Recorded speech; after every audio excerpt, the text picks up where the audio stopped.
What's this? Casterly talk on a Wednesday evening? You didn't even skeet Andy's it. here.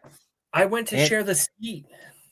I didn't skeet it because the real truth is that I I locked myself out of the Casterly Talk Blue Sky by accident. But what I will say is that very happy to be here. I should have thrown in a classic Ken intro. Can I remember it? It's from the southernmost point of Dorne to the lands of always winter, what's west of Westeros, and the shadows in the east. This is Casterly Talk. Man, I used to have different versions. I used to have a version for Middle Earth. I had a Willow one that I would say.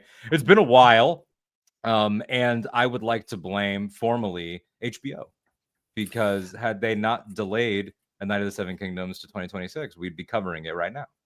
It was supposed to be in this release window. And that kind of threw off the plan. Ken and I had done some live shows that many of you were gracious enough to join us for. And we were piecing those out into clips. And that was the plan, to do those until Night of the Seven Kingdoms began. And then they punted it. And they still have not addressed if that means we get 2 shows next year or if they're going to do a double punt. And the double punt will physically hurt me. If House Season 3 isn't until 27, I will be very incensed. That'll be rough. So I think people will forget that it exists. Ken forgets, and he runs this place.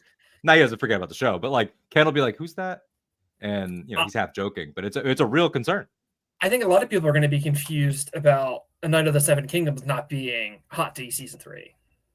Yeah, I think the average fan is going to see it pop up on HBO and be like, "Oh, Matt, in this, right?" And they'll be a little confused. So we'll see. Yeah, we'll see how it goes. Hopefully that doesn't happen. But Andy, hello. You and I have not had a gap in communication, but it's been a while that people have seen you. A general, how are you? How have you been? How's it going? The horrors never cease, but neither does my attitude. So we're hanging in there. We're rolling with the punches, Nice. Good stuff. Yeah. I'm happy to hear that. And I'm happy that you, more than most, it's really you and Jared with an E, not Jared with an O. Jared with an O, I have no respect for. Jared with an E, decent amount of respect. And that championed the show.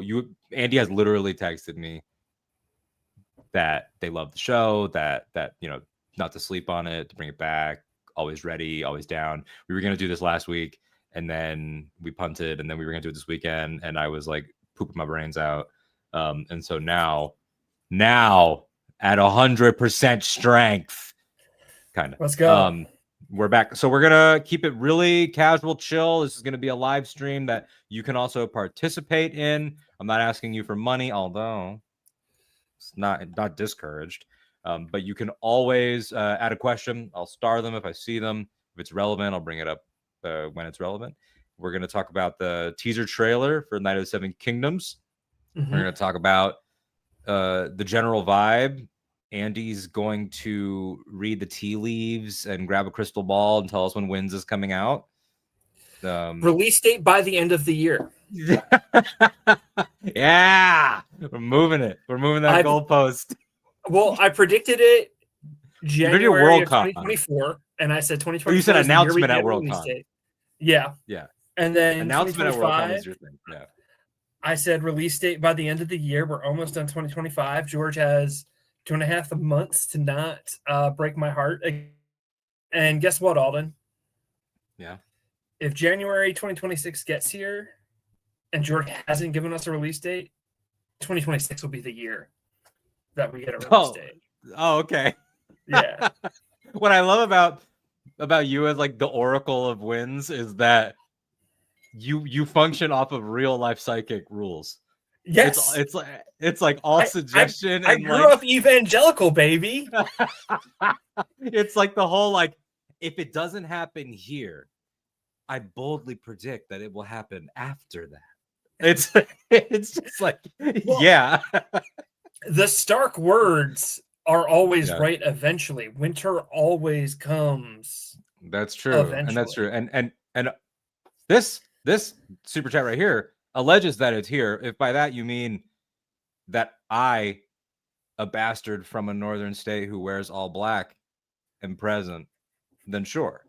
That's why I've always loved my boy John. When I remember in high school when I first got exposed to the series and to the show, that was one of the things that fascinated me was the bastard naming convention. And then when I realized that I liked John and that I would be him contextually if America was broken up that way, that was very funny to me. I would be a Snow. You are very Book John coded. I appreciate that. Yeah, I see that. I don't want to end up like him because as of right now, Homeboy's he's literally been like on a loading, like a death screen, like a new game screen for. Well, this weekend you were Daenerys. She's been shitting her brains out for 15 years in the Red Wastes. This poor woman. Yeah, the final chapter is her dehydrated and like with fucking dysentery, just having the worst time. It has not been a hot one, as they would say, for really anybody in this world. Although that's part of why the Night of the Seven Kingdoms teaser trailer is exciting. If we're just going to start unpacking it, like, we imagined, and I've gone on record on different episodes of this show and different podcasts that we've done, being excited about it on the premise that not tonally and not in terms of content, but like that it could be HBO Ice and Fire's Mandalorian in terms of size, in terms of its two characters, in terms of place to place, not as dark, although certainly it'll have it, but just something that is, a little bit left of center, especially contrary to what's happening in House, which is a heartbreak after heartbreak. And this trailer delivers. This trailer is so fun and so fantasy, and immediately, like seconds into it, not even when it was done, like 10 seconds in, I thought of you because I knew that this was so unbelievably you coded down to the music. Yeah, I do love my boy Duncan the Tall. I like how you refer to it as like HBO's Mandalorian and Westeros's Mandalorian, because famously Star Wars has these big trilogies and lots of characters in each trilogy, and everyone's got their favorite, whether it be Han or Luke or Leia or Obi-Wan, Anakin, Padme, or Kylo, Finn, Rey, Poe.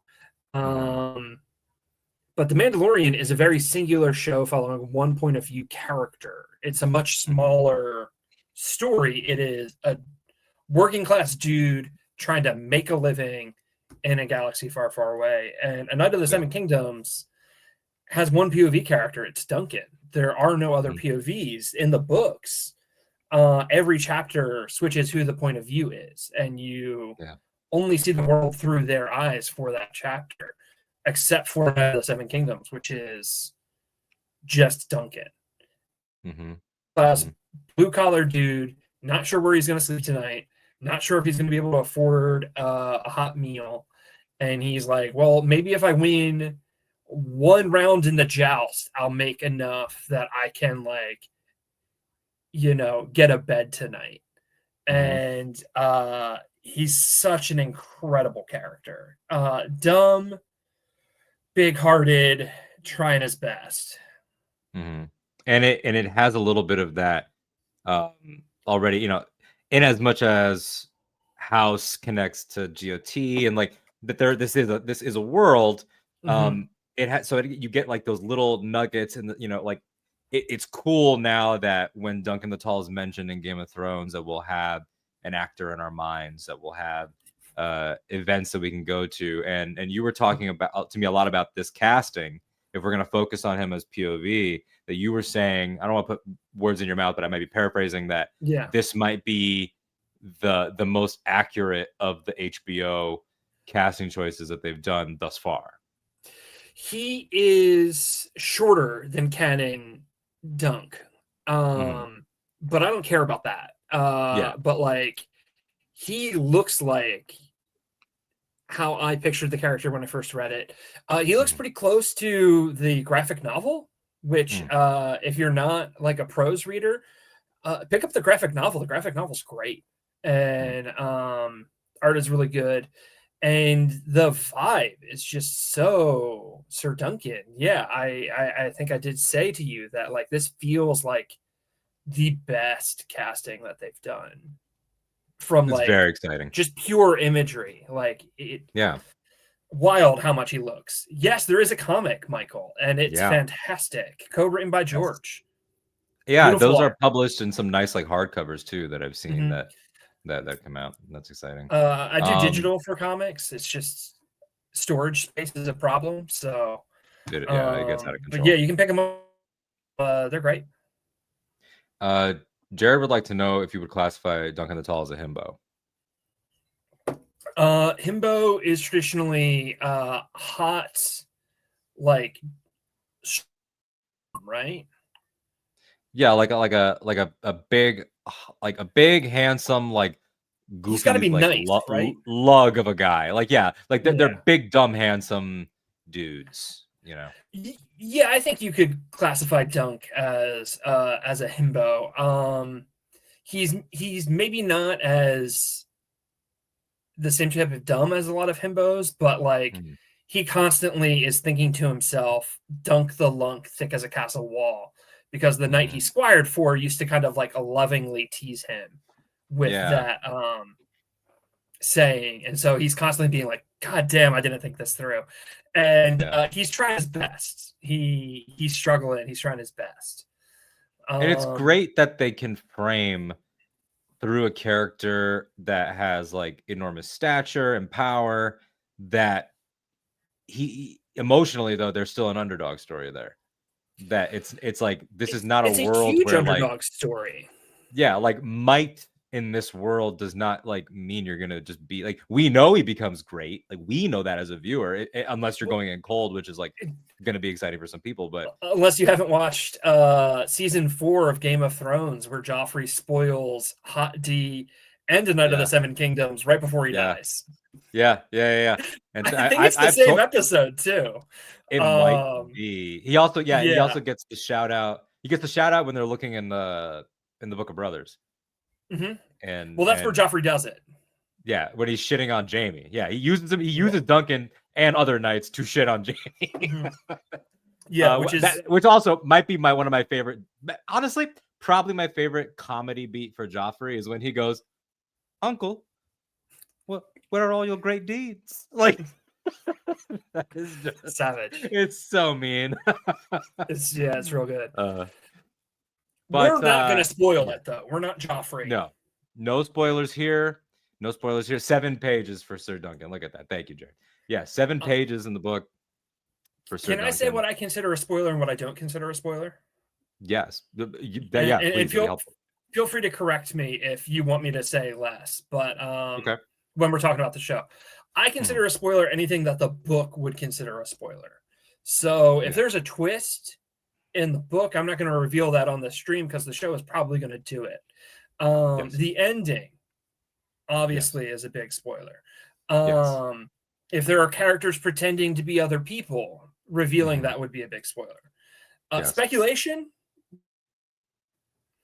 and I would say like general premise and talking about things in the trailer, I would say not a spoiler. No, I would agree with you. Yeah, I think that's a perfect definition. And I have a lot of speculation based on having read the books, but I don't know if they're going to do any of that. And I also have speculations in general that I'm sure you have as well, which is that House of the Dragon was a unique scenario in that it was the first of the expanded things. It was okay, now we're going to try another one of these. And we got a feel for how much connectivity are they going to do? What is it? And it was right off the bat. I mean, opening crawl, name dropping Daenerys, showing Daenerys and Daemon's vision. Like they did go harder than we thought into emphasizing this is one thing. So I have thoughts like that as well, where it's like, okay, now we're even closer. Like, you know, or like I would bet solid money that Prince Baelor Breakspear, who is the current heir to the Iron Throne in Dunk's time period, will be wearing the dagger. Yeah, things like that. Exactly. I would that. bet good money. Yeah. This is set, if my memory is correct, 90 years after Hot D and about like 80 before, years before like 80 Game of before. Thrones. Yeah. So roughly give or take 10 years there. But yeah, so within memory of Hot D, and within spitting distance of Game of Thrones. And that presents a lot of opportunity. Other thing though, we're just bouncing around, everybody. This is not we're just bouncing around, video. we're vibing. We're bouncing around. There's another main character that we didn't discuss, who I think is a delight, and that is a little egg in this trailer. Immediately, I mean, I never doubted, because like this franchise thus far has never missed on a child casting. Like, they've all been really good at what they've been asked to do, and many of them had to grow up in front of our eyes and service their role well throughout. I think it's honestly a miracle that Maisie and Sophie Turner and everybody that started out in Game of Thrones season 1 ended up being just truly fantastic actors as it went on. And so I wasn't worried about a kid co-leading this. But when you see the kid in this teaser, there's so much light behind the eyes. Like, he's so immediately endearing that I was like, I'd protect him. Like, I would also protect this kid. I'd walk around with him. He's a little scamp. I love him. So Sir Duncan is a knight. I do not think it is a spoiler to say that, let's say it's unconfirmed if he was actually knighted. The book is very vague on that, and other characters call it into question and don't believe his story when he's like, no, guys, I swear my knight that I squired to knighted me right before he died. No one else saw it. It's the truth. And it's like, is it though? And he has just buried the man that he served. We see that in the trailer. And he is on his way to a tournament to try and make some money because he is poor as hell. And he meets this stable boy, Egg, who is desperate to become a squire. And Dunk starts empathizing with the kid because that's how he felt when he was rescued by his knight, Sir Arlen of Pennytree. And he ends up eventually agreeing to take the boy on as his squire. And what Egg brings is Egg is really smart. Egg is smarter than some poor stable boy should be, and he is a knight fanboy. And so he is given Dunk like, hey, that guy, he fights dirty, like watch out for him. That guy, he looks real old, but he is like a seasoned champ. Don't challenge him. He'll smoke you. And he's kind of giving Dunk the strat that Dunk needs to succeed more. Love that. I love that dynamic. I think that immediately the interplay, the comedy that you get to glimpse in the trailer, is, again, it's in line with like Game of Thrones comedy, but we, by virtue of the stories that we've told with the first show and with Fire and Blood, but with House of the Dragon, is that those kids are 99% of the time under duress, scared, trapped somehow. You really don't get to see them just play and be silly outside of glimpses of it in House before the last time jump. And even then it's like bullying. But like this, you watch this teaser and you're immediately like, oh, I am seeing a real friendship. Like there's no ill intent here.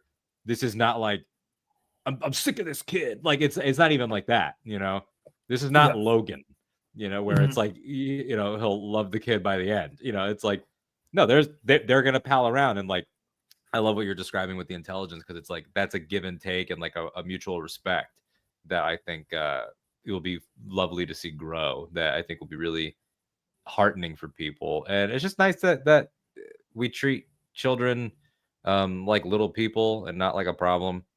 I think that's good just in general in media, and I'm excited for that as well. Yeah, absolutely. Do the Targaryens still have dragons at this point? No, they do not. I think that having a huge civil war where you are launching nukes at each other. Dragons do survive the Dance of the Dragons. Dragons do survive Hot D, but not a lot of them, and they start getting very sickly. Yeah, I think that timeline wise, die.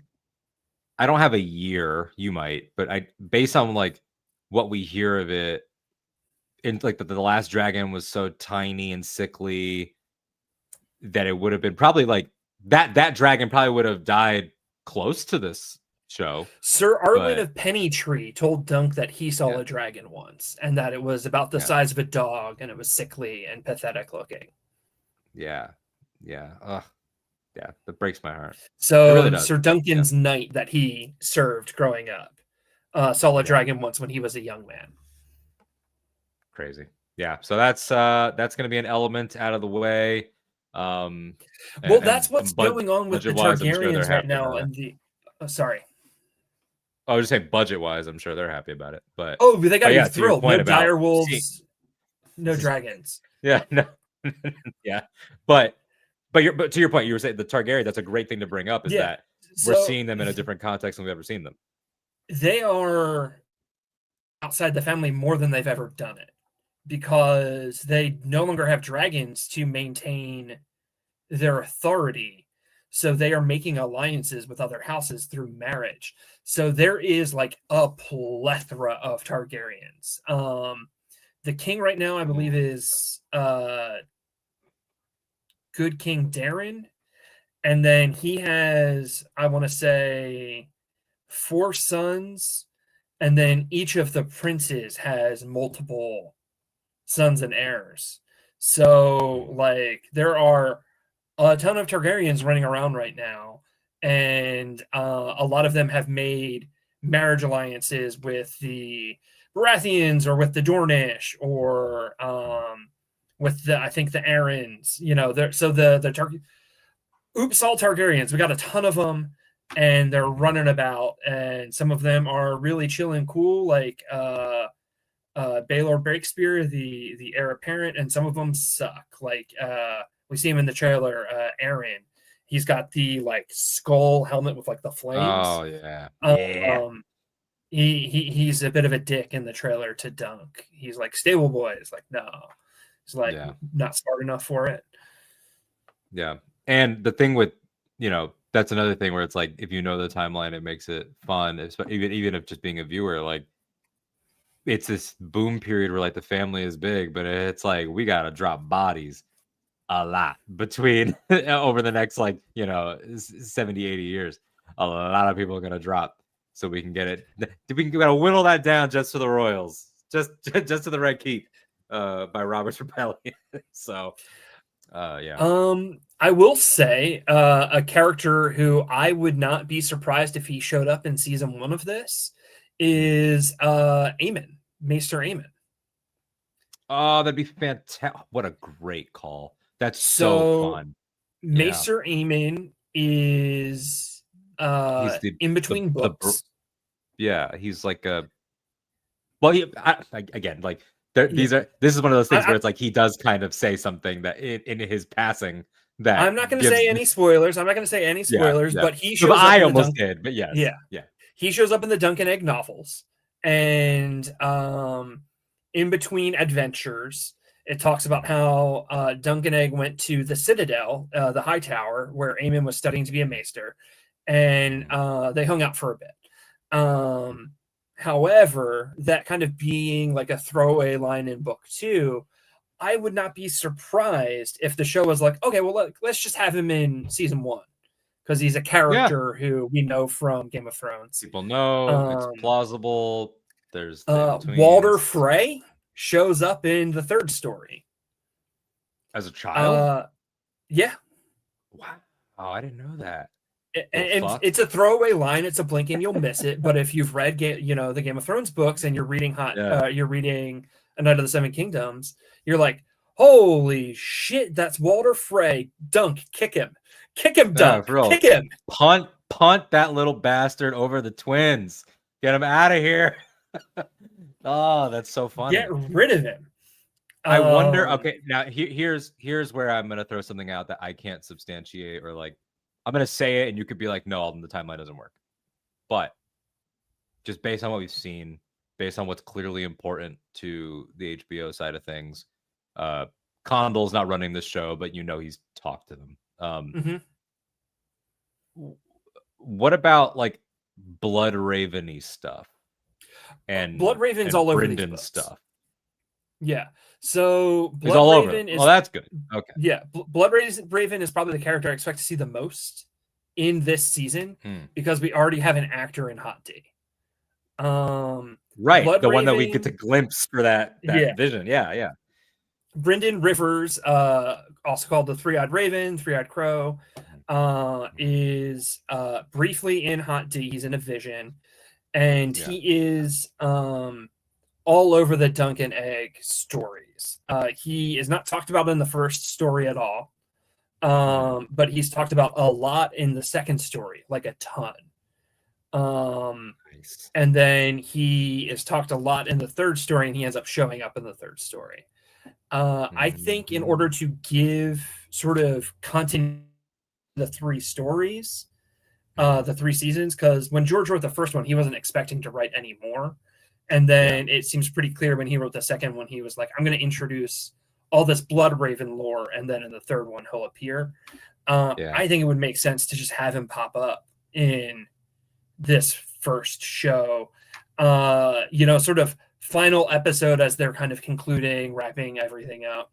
Bring Blood Raven in, explain him a little bit, and then have him be more of a player in season 2, where he's talked about a ton, and we see him in a lot of flashbacks in the second book. So makes sense, show those flashbacks visually, have him on screen again, because we just met him in season 1, and then really have him be a major player in the third book, or in the third season.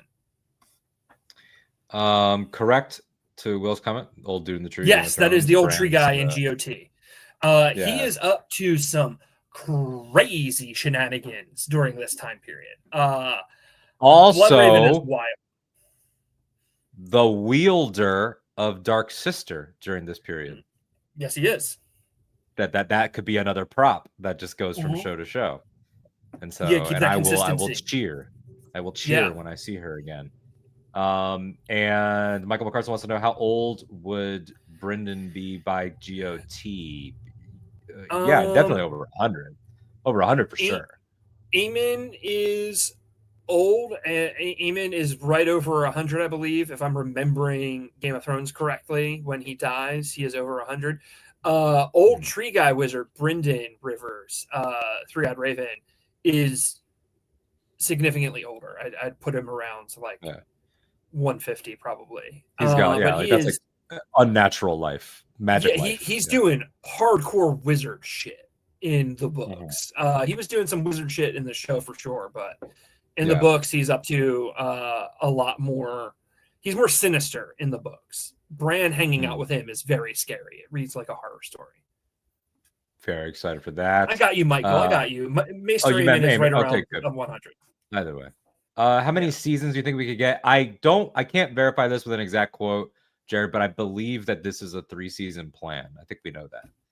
Like that they've said. I don't know if they're green lit for all 3, but I think that's their intent. Yeah. George has said that he wants to release these stories in chunks of 3. And each set of 3 will take place over a few years of Duncan and Egg's life. It sounds like he wants to do like 9 to 12 of these. I don't know if we'll have the bandwidth to do that. But he said he's got more ready to go. He just wants to finish wins first. So I think we could see 3 seasons of Dunk and Egg kind of during this time period for the 3 stories that are available right now. Wins comes out, we get a release date by the end of this year, maybe next year. Then George, maybe even late next year. Who knows? Then George drops the next 3 Dunk and Egg novellas, which are very short. They're very, very short. The audiobook for the first one is like 4 or 5 hours. They're a lot easier for him to write because there's only one POV. So there's only like one timeline to keep straight.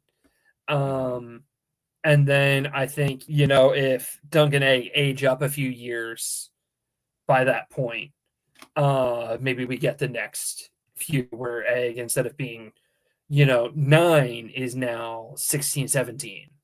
Maybe the next one he's 20. I don't know what the next 3 are going to be like, but that's kind of what I would picture HBO doing. Maybe George will drop them before Wins if the show is really successful and HBO is like, hey, homie, Wins isn't coming. We want more Dunk and Egg.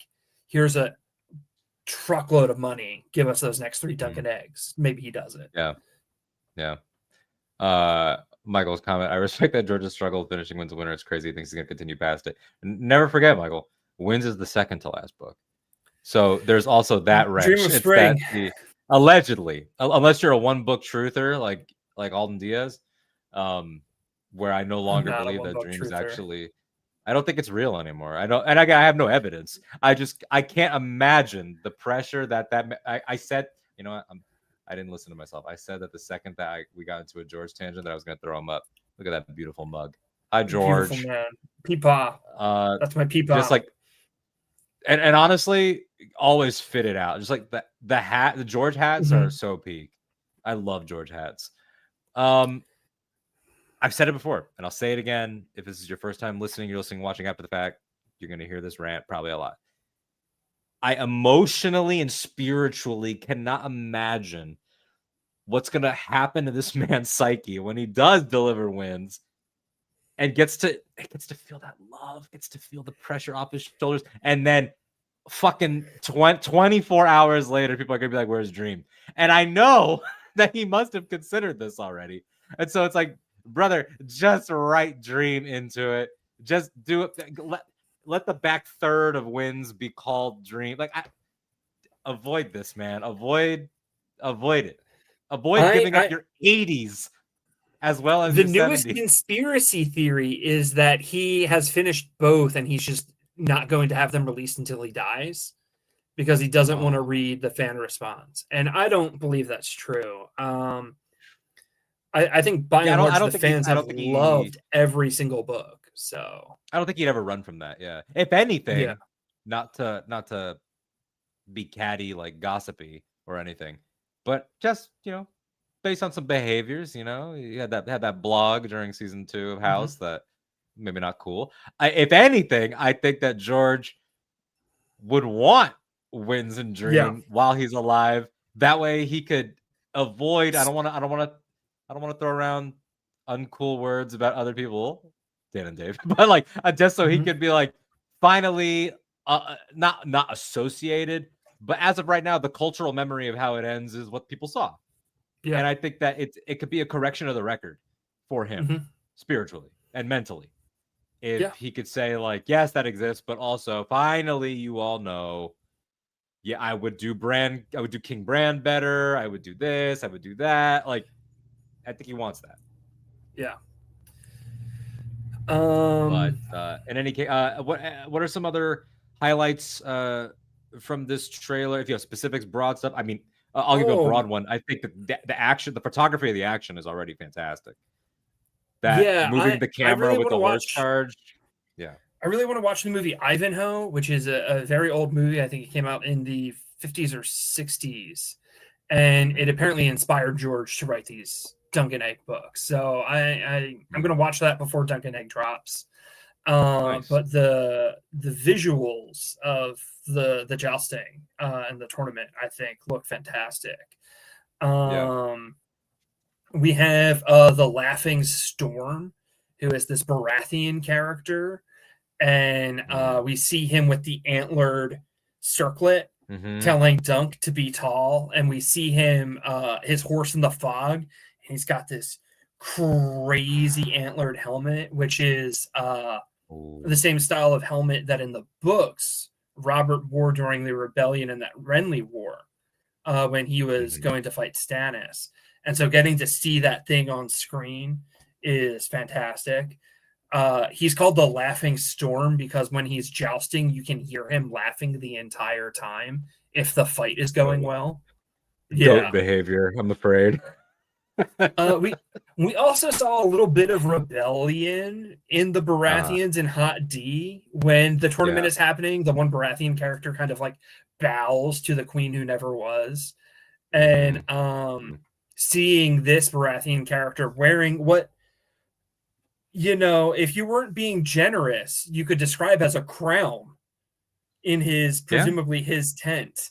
So I think we're seeing little seeds of Robert's rebellion in these prequel shows of the Baratheons being maybe a little uppity, maybe a little dissatisfied with Targaryen rule. I think that's kind of fun.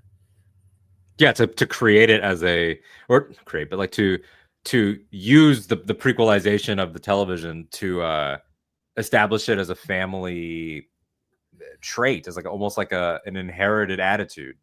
Yeah, so some dissatisfaction passed down from generation to generation of like, we're not totally thrilled with these Targaryens. And you could even trace it back to like, we saw them get shafted by Rhaenyra when they wanted to put forth a Baratheon suitor, little homie. Yeah. And it didn't work out. You know, like it's so I think that's part of it for sure. Well, it was yeah. Everybody got shot down by Rhaenyra on that tour, in fairness, but it's very possible they could be doing a Robert's Rebellion show at some point, and I think that could be really, really cool if we, you know, do these prequel shows and get closer and closer to GOT season 1. And isn't that also like kind of like the thing, right? Like every franchise has the "how have you not done X yet," and that will always be this franchise's X. Zero desire to see Aegon's conquest. Which is funny because that's the one you'll get before you get Robert's Rebellion. It's phenomenally boring. Like Aegon and his two sister wives just murder everyone with 3 dragons. No one can stand up to them. Everyone folds immediately but Dorne. I mean, the Dorne stuff would be cool, but Dorne will be cool, and I guess stuff that we know like Torrhen Stark and like I obviously we'd watch it, you know, like. Oh, I would watch it, but yeah, of course. But if you had me choose, I would pick the Rebellion. On paper, it looks boring just because there's very little conflict. Aegon and his sister wives kick ass. No one has a chance. But I think Robert's Rebellion show would be dope as hell. Who else? We see the Fossaways, which are a pair of cousins. And the one Fossaway is a knight, and he's kind of a little shit. He likes to hurt people in the training yard, so that way he knows where their weaknesses are for the joust the next day. If he sees anyone with a slight limp, if he sees anyone with, you know, a hurt hand doing some hand exercises, he's like, I'm going to pick that guy to fight. So they're a really fun set of characters in this show. We see Tanzel Tootal, who is one of the puppeteers that Sir Duncan has a crush on. She is the only named character in the first story, and the only named female character in the first story, and only chick who talks in the first story. It's kind of all dudes all the way down. So I would not be surprised if I want to say that the tournament is for Lady. Gosh, I'm blanking on the family's name. I'm a fake fan, but it is for a woman's honor that this tournament is even happening, and she's unnamed. So I guess it's not a problem that I can't remember her family name, because they never give her a first name, and she doesn't talk at all in it. I wouldn't be surprised if they gave her some lines and some agency. Yeah. And that's the fun of it too, right? Is like beefing up earlier when you were saying how many Targaryens there are and how many marriages are happening. It's like there's got to be some Targaryen ladies that have no characterization that we can just give them characterization. Yeah, that are just walking around, you know. The best part, in my opinion, of early Game of Thrones, for me as a book reader, is the scenes they added of non-characters, because you are in some way imprisoned by the POVs. Yeah. When you're reading the books, because if a character is not a POV character, if they don't pop up in anyone else's scenes, you don't see them for a while. And so the show being like, well, Cersei and Robert aren't POVs. Ned would have no reason to be hanging out with the two of them talking privately. Let's add in a scene where they talk privately. And it's a phenomenal scene. It's one of the one of my best scenes in the favorite season. scenes. Yeah. In the show, Littlefinger, yeah. Peter Baelish, and Varys are not POVs. Yes. We would never see a scene with them in the book where they talk, the two of them, and trade barbs. But we get that in season 1, and it's fantastic. There's a great Cersei Oberyn scene in the 4th season, which, you know, is covering book 3, and neither of them are POVs in book 3. So getting a scene with them is one of my favorite moments. So I suspect we'll get some scenes not just with Dunk in this show, and a chance to, you know, learn more about Tanzel Tutal, this puppeteer from Dorne. She paints Dunk's shield for him. I think that'll be really cool. Maybe learning more about the family who's hosting this tournament could be really neat. Getting some more scenes with some of these legendary knightly figures who Dunk only brushes shoulders with briefly. Maybe getting a scene with some of the veteran knights, like hanging out, shooting the shit. That could be awesome. Yeah, and I think it's also, in terms of the world, something that I loved about Hot D versus GOT, which was, I mean, not a versus thing, but just like by virtue of when they are, as Rhaenys points out in the House of the Dragon pilot, is that the people at this tourney that Viserys is throwing on, it's like these are the Knights of Summer. They don't know shit. Like, these are the people that haven't fought. Now their story creates another horror for the realm and has birthed now again a generation of people that were brought up by actual fighters. And like, we're gonna see like people that can throw down differently in this time than we would have seen. Like so much of House of the Dragon is figuring out how do non-leaders become leaders, how do non-fighters become fighters, how do non-military minds run a camp, how, like, that's Rhaenyra's struggle a lot of the time. That's why she needs Corlys. It's like they're very like deprived of heroes, and like the most skilled and epic coded of them is also their most complicated asshole, and that would be my boy, you know. And so it's just like, that's a different thing. Whereas like in this show, seeing all these knights of different families and different colors and different elaborate armors with antlers and wings and skulls and everything, like, it feels like we're in a boom period of knight shit, you know, to put it very simply. Like, this is a true, if this is your jam and this is what you enjoy about these worlds, as I know it is for you, then this is going to be a feast. And then by the time you get to Game of Thrones, it's starting to not, there's still obviously great warriors, but that time has its own context that makes it different too. And so we're catching them at a fun moment. This is also right after the first Blackfire Rebellion. So for the less book inclined, the Blackfire Rebellion was this Targaryen king had 2 sons. One was a scholar and one was a warrior. And on his deathbed, he told the scholar, like, you're my heir, you're king. Here's the crown. And he told the warrior, you're not going to be king, but there's no point in giving you the sword, or there's no point in giving the sword of Blackfire to my son who's going to be king. So I'm going to give it to you because you're a warrior. And it was his bastard. Now, the kid who is going to be king doesn't look like a Targaryen. He has black hair. The kid the bastard who got the sword, who's the jock, has the purple eyes, has the blonde hair. He looks like a Targaryen. And so people were like, we don't really like this nerd. And we don't like that he is mixed race. I believe his mother was Dornish. So they're like, fuck it, we're going to support the bastard. And it's the Blackfire Rebellion named after the sword. They're like, he gave him the Sword of Kings, so we're saying he's king. And it was this big fight. That is where Sir Arlen of Pennytree's first squire died, was during the Blackfire Rebellion. That's where Bloodraven got his reputation for being a tricksy badass, a tricksy spy master. And that is why Dunk became a squire. Is Arlen was like, my squire died, I need a new one. And he grabbed Dunk. Dunk was like 12. So this show is taking place not long after that rebellion. And the Targaryens are like, hey, we just had another civil war. We don't want to have any more of these. And there's a bunch of us now. We started recouping our losses. We got heirs running about. But you're going to see like Aaron, this Targaryen with the crazy helmet.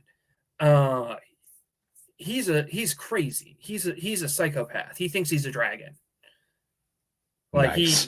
he literally is like, he is like, I am a dragon in human form, and I got to figure out a way to like release my dragonness, and everyone needs to respect me and respect all dragons because I'm a dragon. And it's like, someone makes a joke like, it's a shame he doesn't have another sigil. He might have thought he was a fish. He'd be like way less of a problem if he thought he was an apple. So yeah, that's sort of like some of the background set up to this. And some of these people are going to be veterans from that fight, and some of them aren't. Like Duncan didn't fight in it. And you know, how do you prove yourself then? Well, jousting. Yeah, I'm very excited for all that, and thank you for sharing more of the context. I think it's really important too, because that's, you know, we're talking about early GOT and the stuff that we love. I think that early GOT has such a magic to it because it has that in Matus Rest, like New Hope quality to it, of you get the feeling from every adult character that the lingering shadow of the fuck shit from 16 years prior is still very palpable. And like, and I love that feeling in scenes. I love all the implied history that you get between these people. And it's like, this show could also provide so much of that in their travels. Yeah, I love watching GOT and seeing characters talk about the Greyjoy Rebellion or talk about Robert's Rebellion. And it's like, man, this world feels so lived in. And everyone has their version of the rebellion, whether it's Robert's, whether it's the Greyjoy, whether it's Rob Stark's. So that I think is really fun and cool. This idea of like the peasants all think it's the, but Hot D watchers are like, it doesn't matter who he gives the sword to. It matters who he gave the prophecy dagger to. Because we have this new layer now of this secret prophecy dagger that only the Aaron, the king, knows about having significance. And the king being like, oh, well, like, I'll give you the sword because it's cool, but like, it doesn't mean anything. Theoretically, he gave the dagger to Darren, you know, because that's the secret cool prophecy dagger. And that's what matters. So yeah, the Blackfriar Rebellion is very interesting. And guess what, guys? There's going to be 3 of them. I know, it's so funny. Earlier when you were like, and the Targaryens, they don't want another civil war. I'm like, you guys are bad at family planning. Y'all are. We got more Blackfire rebellions coming. They might be in season 2 and 3. That's fantastic, and that's a thing too of like, what feasible things could they just say? You know what? This would never get a series of its own. Fuck it, rope it in. Let's have them walk here where they might not have, you know, like there's a lot of that opportunity too, of like, does it make sense?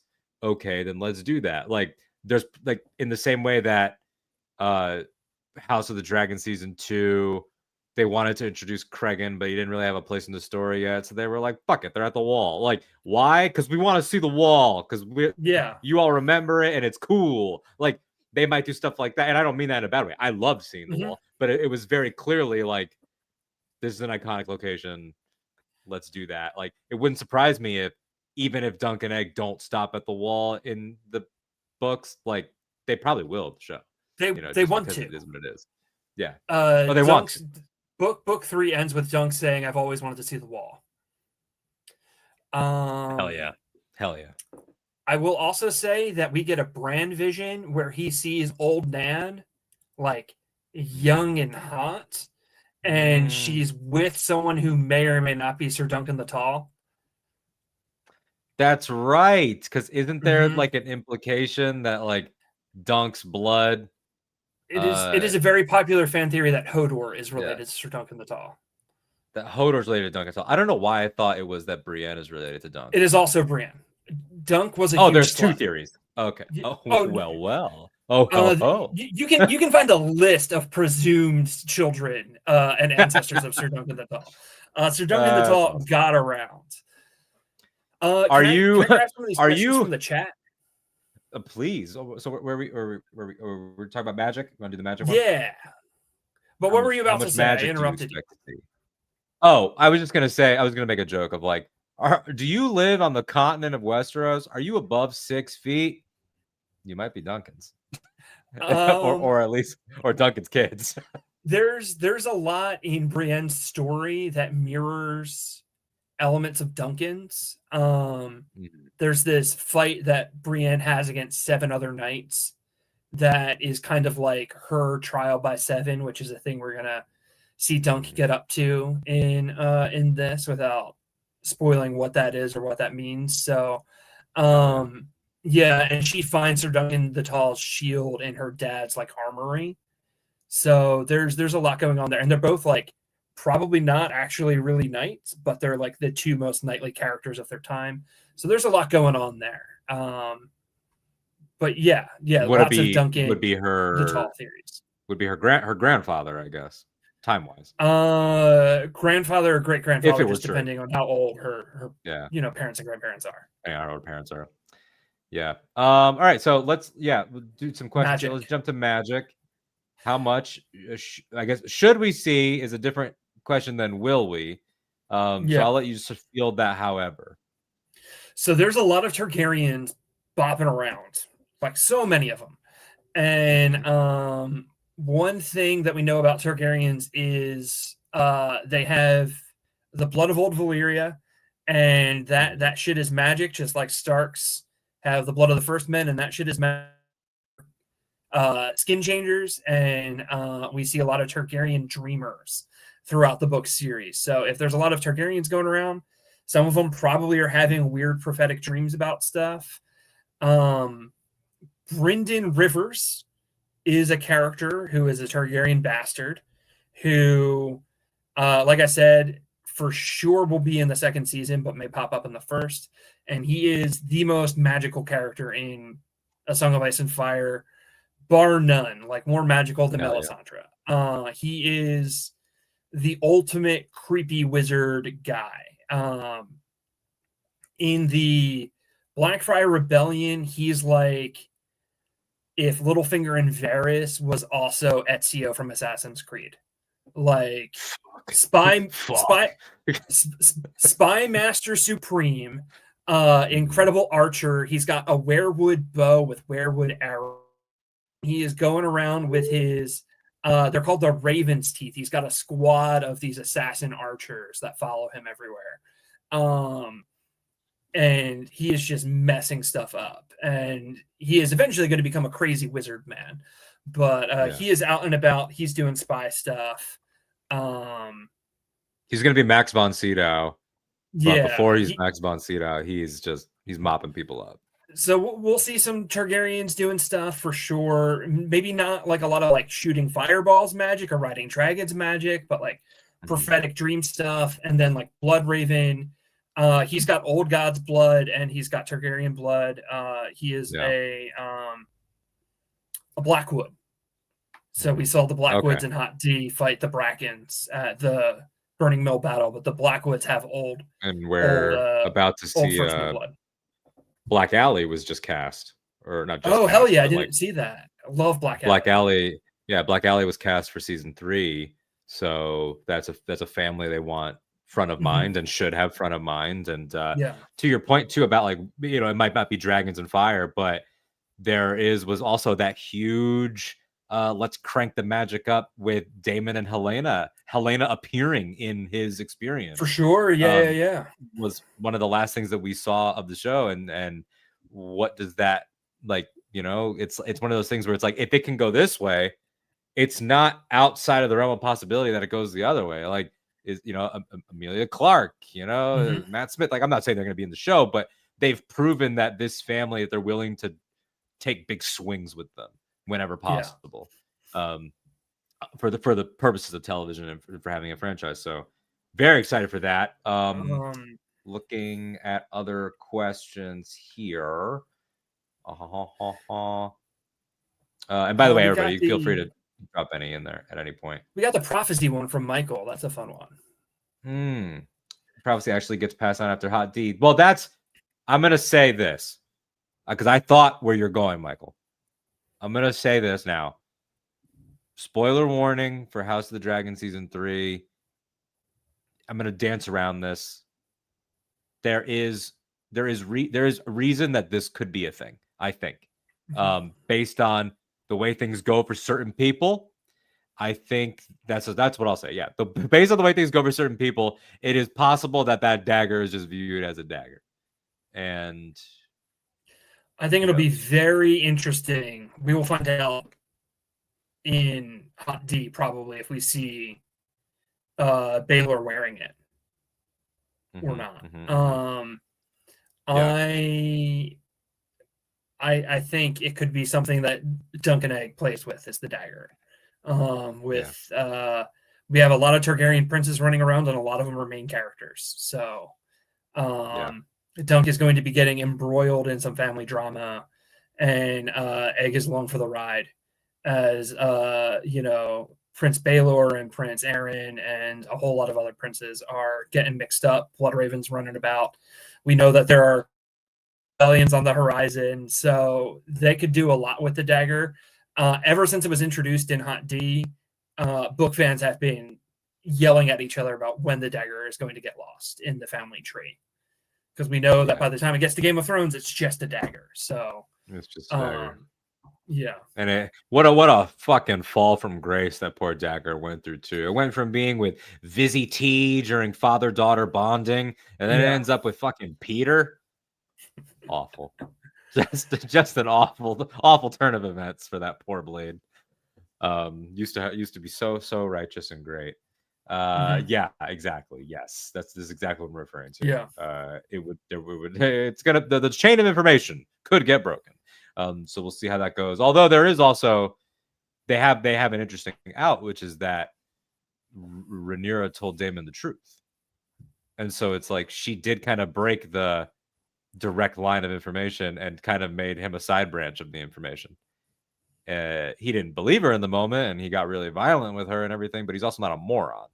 And so it's like he definitely has sat on it. So we'll see. I mean, this is not the House of the Dragon season 3 prediction show or season 4 prediction show, but like even with Daemon, like there's a popular belief that Daemon survives the conflict, and I personally don't think HBO will take that huge of a swing, but there are people that think that, and it's not impossible. So we'll see what happens. I'm not saying I think that, for the record, Andy. I don't know where you stand on it, but there are people that are like, the God's Eye, like, they never recovered. They never, There's people who think the first dead son is still alive in the books. So like, I don't buy any secret surviving heirs. I think the Civil War is going to be pretty brutal on the old Targaryen family tree. What do you clowns think this is? Star Wars? Play that shit around here. This ain't the hunt for Ben Solo. Too soon, everyone. Too soon. But that's why I'm very excited for this show, is that like it is a much more narrow focus. Hot D can do all sorts of really cool stuff with Targaryen magic and dragons and big armies clashing. And a Knight of the Seven Kingdoms is one knight, his squire, doing the best they can. We're going to go to this tournament. We're going to be a sellsword for this merchant. We're going to help this knight out with his water because his river has gone dry. We're going to help these traveling bards out, and we're going to go to a tournament over there. Like that is the level we are looking at. Very, and I think that micro. for people too that like if you're like, I had a friend ask me, it was a friend from high school, that we were just catching up, and we had talked about House of the Dragon and how he liked it, and then he asked me about this and was like what should I expect? And I was like, you know what, honestly.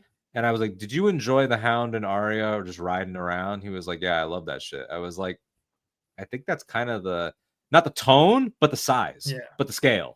Like, the scale, it's for like, sure. this is, and I think people miss, obviously I love House of the Dragon, so do you, but like I think because of what it is, we miss when the story was on the road. And even the back half of GOT, we lost that because it's like the story, the meat of the story just wasn't like that anymore, especially when Dany came to Westeros. It's like it was just a completely different thing. But those Hound and Arya, Brienne and Jaime, like those days of the Brienne story, and Pod. Brienne and Pod, even Rob's campaign, like you know, trying to go south, like all of that forward momentum. Like it's gonna be nice to see just like a pair of fellas walking and riding horses and doing all the stuff that people do. What up, Steve? What's going on? What's going on, Steve? Michael says, "Don't let Ken catch you talking about Star Wars here." I do what I want. I'm ungovernable. I'm ungovernable. That's not true.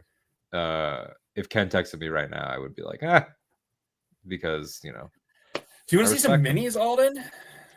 Oh yeah, I didn't make a graphic for this because I didn't think of the name until I made the title for the episode. But welcome to the first ever edition of a new segment called Miniature Mania. And what that means is I texted Andy and I said, show some miniatures. And that's it. That's the but I also said to Andy, have fun with it, and that nerds love to pit shit against each other. So we'll see what you've brought. So I'm going to single screen you too when you show them. Sure.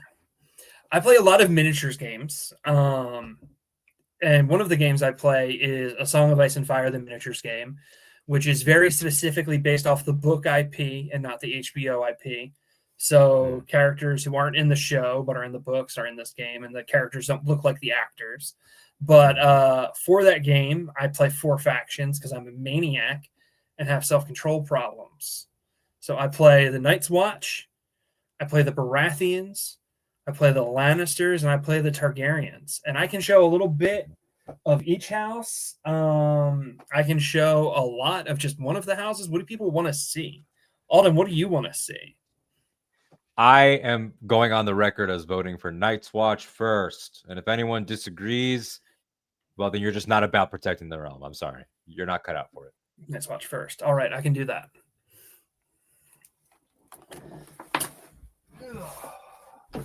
We now see Andy in the miniature cave producing proof of a Night's Watch miniature. These are activities that Alden does not have the patience to partake in, nor does he have the steady hands or the artistic ability. He is also red-green colorblind, which prevents him from doing many of these things. I just did a nature documentary narration over you. The first thing I'm going to show off is what's called the tactics board. Now, normally this is a piece of cardboard.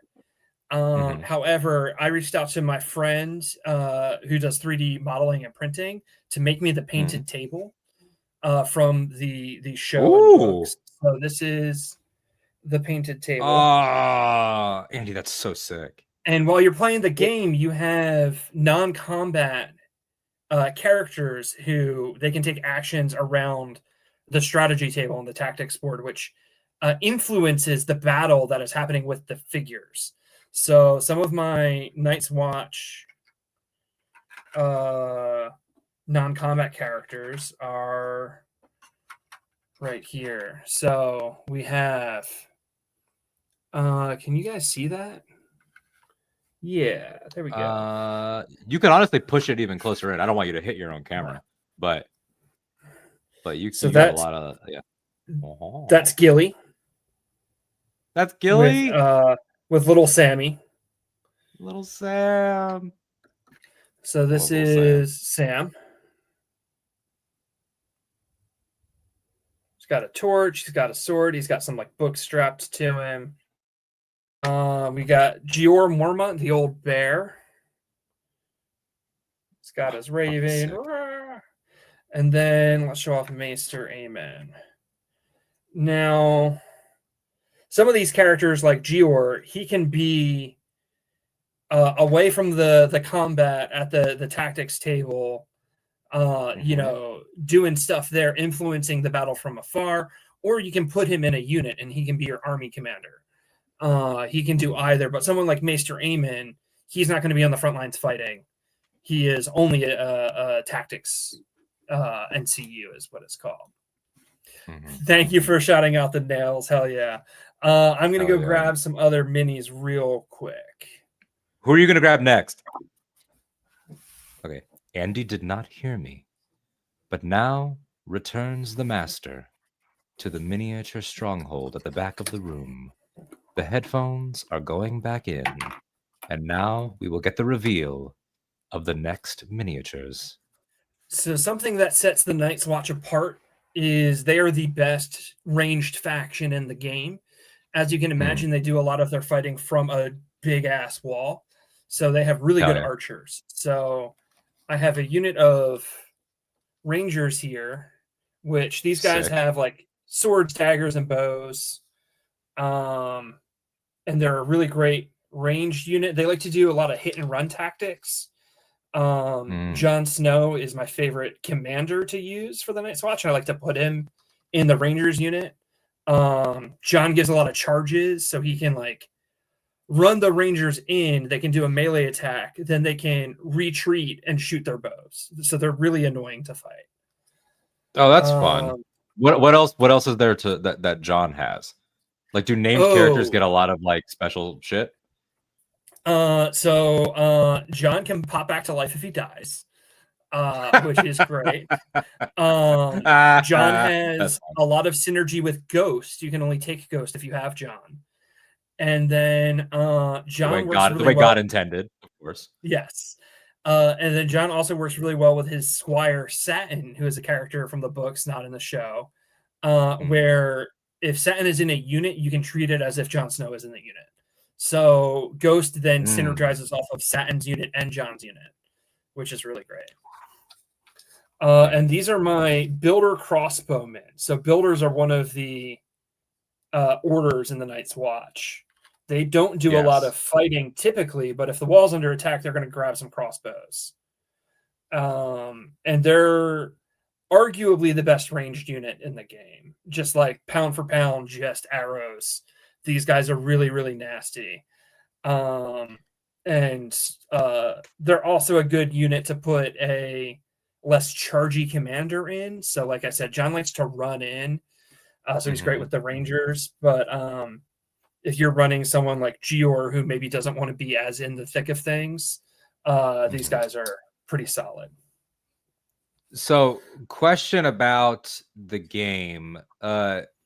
Is the game era locked into the War of the Five Kings, or can you see people from all around the timeline of Westeros? So this specific game is era locked, but this company did a Kickstarter for a new game using the same miniatures and the same like dice system called A Song of Ice and Fire Tactics, and it's like skirmish fighting. So like this game is very much about trays of armies moving across a large battlefield and fighting. And tactics is like you have 12 guys total, and that has boxes for Robert's Rebellion, that has boxes for the Dance of the Dragons. It has a Duncan the Tall expansion with Brynden Rivers as, you know, Assassin's Creed Wizard Knight and also Tree Fucker. And so that game is not era locked. It has a future expansion where you fight Drogon. But Drogon is like wrapped around Harrenhal. It's massive. And that game hasn't shipped yet. But I'm excited for now. You and I actually haven't spoken about the RTS video game that is coming. This is, I know, a tangent. We'll get back to the miniatures, but I didn't get your thoughts on it. And when you said Drogon, it reminded me that dragons will be achievable in that game, and I'm mentally preparing for how fucking infuriating that's going to be when you don't have one. So were you excited when they announced that game? I forget what it's going to be called, but I think it comes out next year. I have no idea what you're talking about. Pictures were cool. There was a Game of Thrones, like, and not like a mobile game. Like, there's, no disrespect, but there are a lot of Game of Thrones like throwaway games that don't really seem like they have a lot of money. There's a game coming 2026, a full-on premium AAA, like a big release called War for Westeros, coming in 2026. They did a trailer for it that was a cinematic trailer, but then you could see pictures. I'm going to link it to you. That way you can look after the show. But they did like there were pictures of what the battlefields are going to look like. And again, I don't know what the rules are going to be, but it definitely feels like some of the stuff you're describing. Do we know what era it's set in? The trailer is well, first of all, the trailer uses HBO's aesthetic. Okay. That's the first thing. And it is, I don't know if it's later, but like the trailer has like Jon and Night King in it and things like that. So cool. it'll be Ice and Fire proper and all that. So we'll see how that's gonna go. But so back to miniatures. This looks dope. Yeah, it's gonna be fun. Yeah, look at some of the images. You'll see a dragon like swooping over the field, and it's just like, what the fuck? It literally will probably make you feel like when the loot train got absolutely annihilated. I'm gonna be right back. And like, yeah, go for it. Y'all remember that? We're talking to the comments now. Y'all remember when Bronn was just desperate to get a fucking shot off on Drogon? Who wants to do that? Who wants to? I fundamentally understand bending the knee to this family, because I would not be about that life. I would not attempt that. I would not be good at it. I already don't see well. It would just be a whole thing. Sounds like X-Wing miniatures, because Jared, I never played that, but I know a lot of people like it. Do you play X-Wing miniatures? Jared said it kind of sounds like that. I did back in its heyday. I got out of it when they did 2.0, and the game has since retired. It is not at all similar to X-Wing miniatures. X-Wing miniatures is very much about like placement and maneuvering and outmaneuvering and like outflying people. I would put this closer to probably Warhammer, although not nearly as intense as Warhammer. Sure. But it is very much a like tray movement miniatures game. While you were turned around grabbing your next item, I was expressing that I would never want to have to fire a the scorpion crossbows up at a dragon. That I would absolutely fail, and I would probably just bend the knee. I would not want to fight one of those things. We got a catapult and a scorpion there. Night's Watch so far is the only faction with war machines. The catapult is great at taking out troops, and the scorpion is great at taking out like cavalry or dragons. Look, we should all be really fortunate that this game is not doing HBO Night's Watch, because HBO Night's Watch, they were struggling. They had crazy defenses on the wall. Dilapidated. Cool. I did love the shit that swung down when Mance Rayder attacked. That was really, really neat. It felt like they had really done a lot of thought of like, how would you defend this structure, which was cool. Yeah. So we got Ghost there. Love it. Let me expand you out into a larger view. There we go. Good boy. Look at the good boy. Ghost is brutal. Do not fuck with Ghost.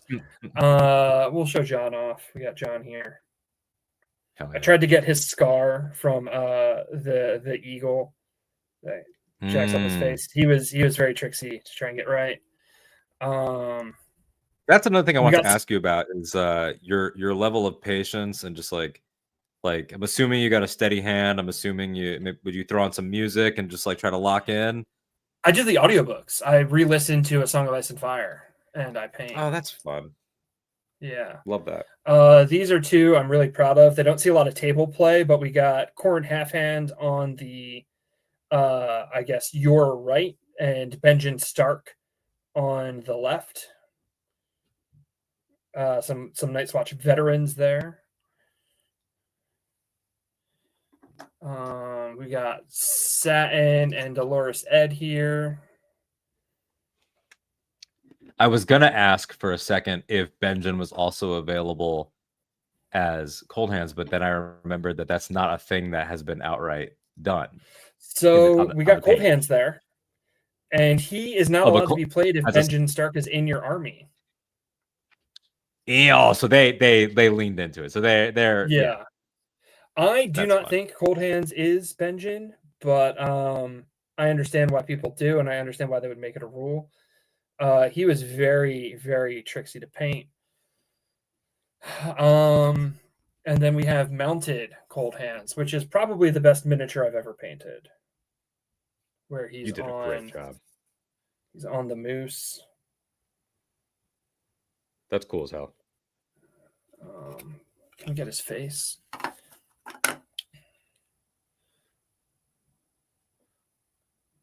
Why has there not been a battle moose depicted in any of these shows? I'm calling for a battle. Because HBO is cowards. They also didn't give us our elephants.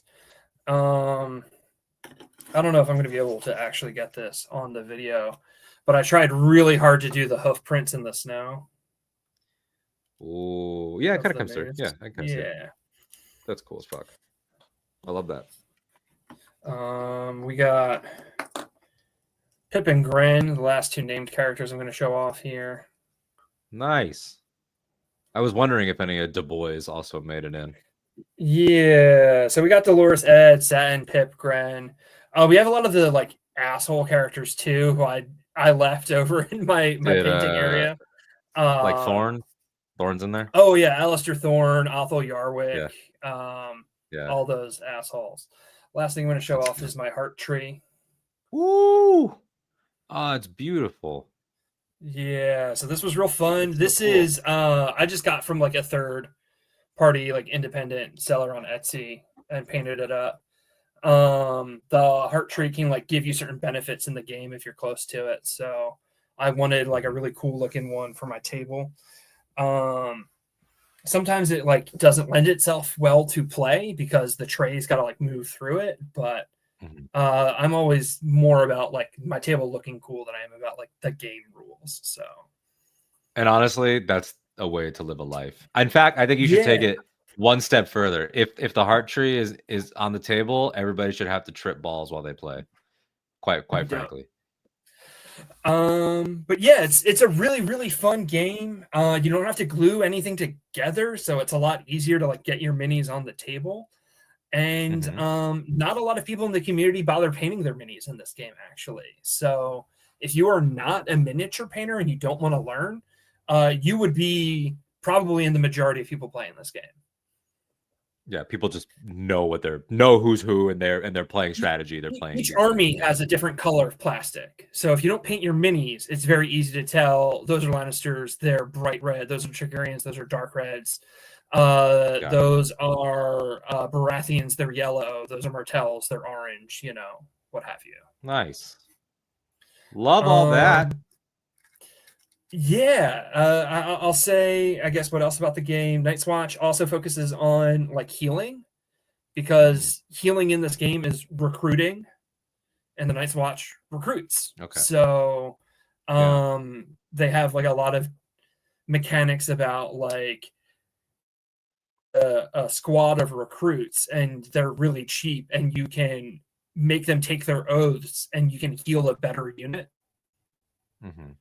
Because the recruits are dying, you're removing them from their tray, and then you're putting back in Sworn Brothers, you're putting back in veterans, you're putting back in which are other better units than the recruits. So there's a lot of cool mechanics for each of the houses. Greyjoys, as they kill enemies, they pillage them, and they get better stats. The more people they pillage, the better stats they get. Nice. Because they're grabbing better gear as they go. Martells have a lot of poisoning. Lannisters have a lot of like shutting people's abilities down. Like oh, you want to do that? You can do it, but it's going to cost you way more. I just love that. Like, I love thinking about like the character, like emotional like implication. Like the Lannisters are really good at shutting things down. They should be like in the fine print. Like you get to yell at your friends while you're playing. You get to call them bad children, fail sons, fail daughters. You get to shit on people. There is a George mini. I'm halfway through painting it. The mini's name is called the Grand Maester, and if you bring him to the game and you put him on the tactics board, if you win, you can tell any story of what happened on the battlefield, and your opponent has to agree with you forever, always, because that's the story the Grand Maester is like recorded. One of the funniest and pettiest things I've ever heard. That is, it's so unbelievably good. It rocks. That's better than any joke that I could have thought of. Yeah. For what a and George the mini looks just like George. It's great. God, it's so funny. Good for him. I hope that he's pleased with that. Because that's I'm sure he's thrilled. He sells this game in his bookstore. So I'm sure he's very tickled by it. But yeah, I have some Targaryens behind me. I have some Lannisters still. Maybe we can save those for another stream. But I love this game a lot. It's a ton of fun. Alden, sometime I'll get you up here. If people want to see more of my painting Instagram is at a one brush town. It's in the description already, by the way, everybody. Oh, so cool. Thanks. And hit that up. There's currently a lot of Star Wars on there, so there hasn't been a lot of A Song of Ice and Fire lately. I'm sorry. I know everyone watching the stream hates Star Wars, so yeah, we don't like it. I would like to also propose a rule that if your opponent is our Greyjoys, you should be able to once per game just like shock and awe them by sending them a dick in a box just to demoralize them. You should be able to inflict psychological damage on Greyjoys. So they do such a good job of capturing the vibe and of characters and like the jokes with characters. Like, what's a good one? If you are playing Stannis and you have Shireen, you can sacrifice her. You can burn her to the Lord of Light, and everyone gets a big buff for like one turn, and then you like immediate demoralization. That is heinous. Yeah, if you're playing the Boltons, you can have Reek in your army, and you can just abuse him in front of your enemies to demoralize them. They're just like, whoa, you're like beating up that guy a lot, and it's freaking us out. No, thank you. That's so funny. Yeah, there's a lot of funny stuff like that. That's great. That's very satisfying. Here's another one. Danny can like do a bunch of crazy stuff. Danny's great. Danny's a ton of fun. She has like just like Dracarys, Dragonfire all day, every day, which is a really good time. Did the Dornish get their own set? Yeah, Dornish. The Martells are their full own faction. Nice. Oberyn is in it. His brother is in it. All of the Sand Snakes are in it. There's more in the books than in the show, so there's 5 Sand Snakes instead of 3. And they whip. And probably no bad pussy ability, I would assume. No. They do have a lot of poison mechanics, which is really fun. And like Oberyn's brother is all about like the long game in the books. He is all about like intricate strategy, and he's too patient. He ends up shooting himself in the foot all the time because he's too patient. And so how he plays in this game is like, in this round you have to achieve this thing, in the next round you have to achieve this thing, and like it's all these very specific conditions, and if you get to the end of the game and you've done them, you get a huge point bonus at the end. Yeah. And it's like very obnoxious to try and win with him, because you're playing a separate game inside the game, and your opponent is like, God, I need to stop you from doing all that random shit, don't I? That's fascinating. That's great. This sounds like it would make for a great like full day. Like what would you say is the play time of a full thing? So if someone knows the rules, you can get a game in under an hour easily. Okay. But like teaching someone the rules is going to be, a lot longer, because every turn you're kind of flying through. Oh, that's interesting. That's interesting. Yeah. And it makes sense. I guess I just like because of how intricate and big it is. I imagine this being like Monopoly length games. No, like no. So you are playing to a set amount of rounds and a point value also. So like you do not need to wipe someone's army to win. Gotcha. I will say that like some armies versus each other are just brutal. So like Tyrells have a lot of healing, and Night's Watch have a lot of healing, and I have both of them. The Tyrells are a sub-faction under Baratheon. If you have Renly, you can take Tyrell units. If you have Stannis, you can take R'hllor units. And running Night's Watch versus Tyrells just takes forever, because Maester Aemon's healing people. The Tyrells are sending food and healing people and buying more soldiers, and it just takes forever. What is I know we touched on it already with George, but what are the role of non-combatants, if any, like Varys, Marjorie, Baelish? Sure. They all have different very specific abilities to them. So like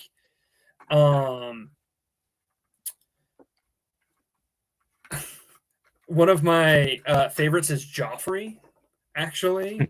If you have Joffrey, you count as always having the crown system on the tactics board, and that gives a buff to Lannisters. Lannisters like to have the crown on the tactics board. Sam, if I'm remembering correctly, does a lot with the letters. So if you can get Sam on the letters section, that gives like an extra buff to that. Sam also enables you to take Gilly, and Gilly can only be used once per game. And she's just another piece for you to like take another part of the tactics board. Olenna shuts someone off, which I think is great. So awesome. Olenna Tyrell, the little old lady, you get her on the board and you're like, that character can't do anything. She bullied you. Yeah, which is really, really funny to me. She's like, hey, actually, no. If I'm remembering correctly, Marjorie lets you take a spot on the tactics board that is already taken. So like the two most popular, I'd say, are the money bags, which lets you heal, and the swords, which lets you take an extra free attack. So you can just like drop Marjorie on one and be like, I'm taking that one though. And I'm using that ability, which is really, really powerful because you block someone from getting it. What is the dice situation? I believe it is D10s. You're chucking D10s. And then the new one, the skirmish game, is going to be D6s. Very cool. I'm a little annoyed that it's not also D10s, because then I could just use the same dice, but whatever, I get it. Yeah. Well, this has been legitimately very exciting, because I've seen obviously your painting, and you've sent me. I've gotten to see some behind the scenes like full sketches where Andy has done voices over the on the shelves and everything. But I didn't realize that there was so much character-based gameplay, like RP gameplay of the way that they are, and comedy. I didn't know there was comedy in this game, so it's like that's really exciting to me. I will say that I put it in the chat. Alden little messages being like, Alden, it's me, Tyrion. Let's record Casterly talk. So yeah, it's true. Last call for questions, everybody, just because we've been going an hour and a half. We're gonna wrap in the next couple minutes. We'll answer last things, or we'll bank them if it's it's a big question. We save for next time. We're gonna start doing these more. I'm not gonna commit to like a when, because it's like I'm turning 30, and that means that everybody that I know has got some shit going on, bachelor parties, weddings, it's so packed. But we're gonna be doing a more looser. Something that Ken and I always joke about is that because we both come from terrestrial radio careers, that we don't know how to just be like we don't do like the I'm just gonna stream, but like this is the closest that I've probably done to that in a long time. It's been a lot of fun.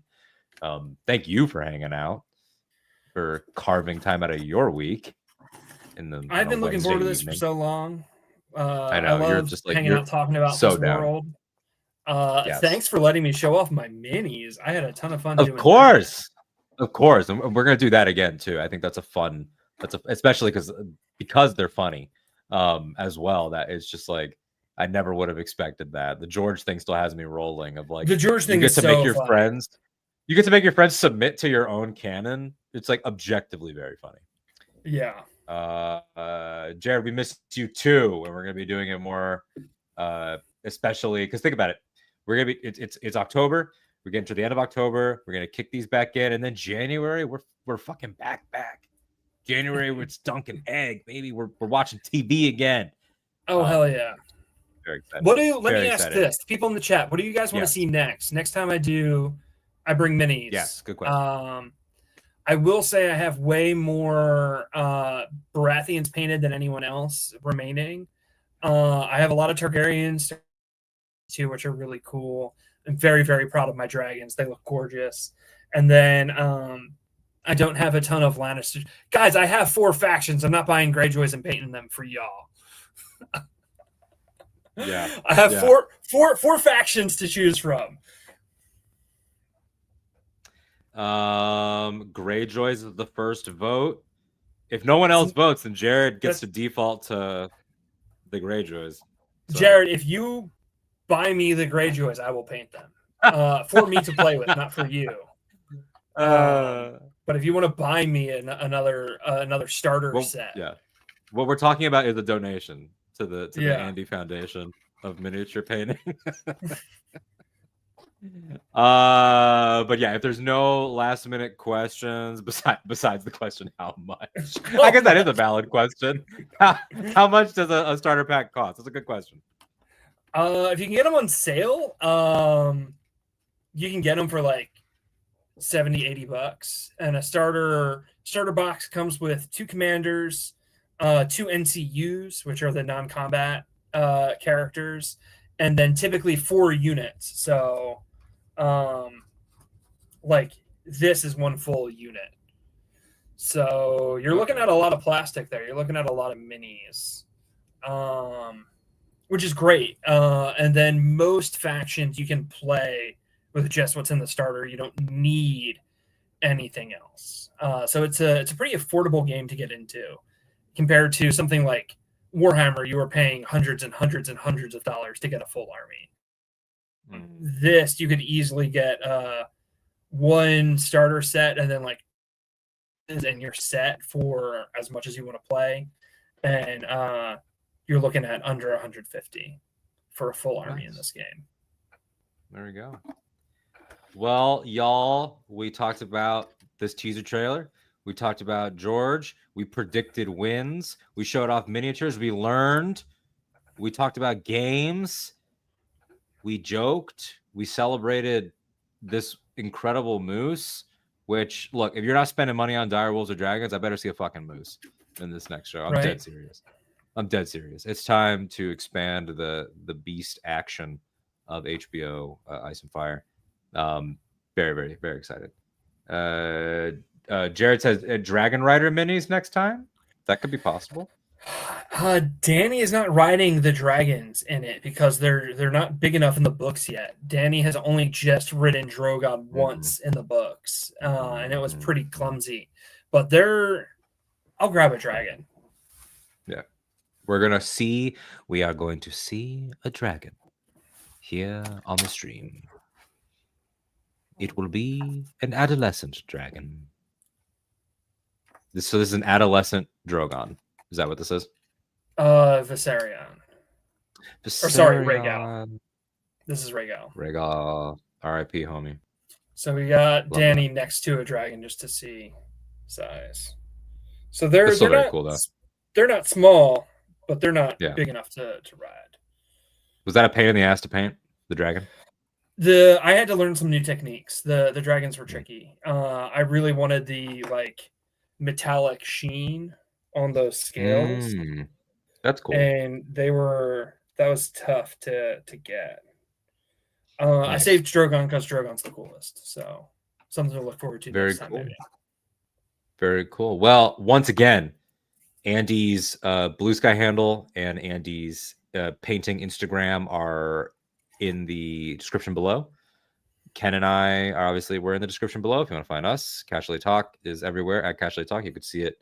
Where is it? Up there? Up here? Up there? At Casterly Talk, exactly the way that it sounds like it's spelled. I trust we're much nicer than Casterly Rock, which is full of assholes historically. But this is obviously we're going to do more of these streams. Very exciting, very fun to be back in the world. Fun to know that there's one on the horizon, that we're in trailer mode for it, that we're going to see. And that was the teaser trailer. There's going to be a full trailer. So it's like we're going to see when that drops soon. And we'll talk about that as well. Always a blessing and a pleasure and a joy to have you, Andy. This is also the first time that we've done something together since we actually met, which already feels like a lifetime ago, like physically in person. In a completely different part of the world on an adventure. Right. But yeah, it's been months. So it was really great getting to hang out here. I mean, we chat all the time, so it's not like I don't. Yeah, we chat, but getting on mic is always a blessing. For sure. And I love you, friend. And I love all of you. And we will catch you next time here on Casterly Talk, probably with 100% more Ken. He just so happened to be busy. He does, fingers crossed. Does send his love. He wanted to come, but he couldn't make it. But yeah, definitely when the show comes back, he loved the trailer. I could say that. You know, it's not like it's a secret. He loved the trailer. He loved the tone. He loved the vibe, and we're really excited. So in the meantime, I'm gonna. You know what I'm gonna do, y'all? I'm gonna throw up George real quick first. Say that we love him, or not Rip. And he's alive. Sorry. No, he is in fact. He's writing. He's in fact so alive that we're gonna get wins by the end of the year, right? End of the year. Release date by the end of the year. Release date by the end of the year, y'all. Well, in the meantime, we love you, and we'll catch you next time here on Casterly Talk. Goodbye. Bye.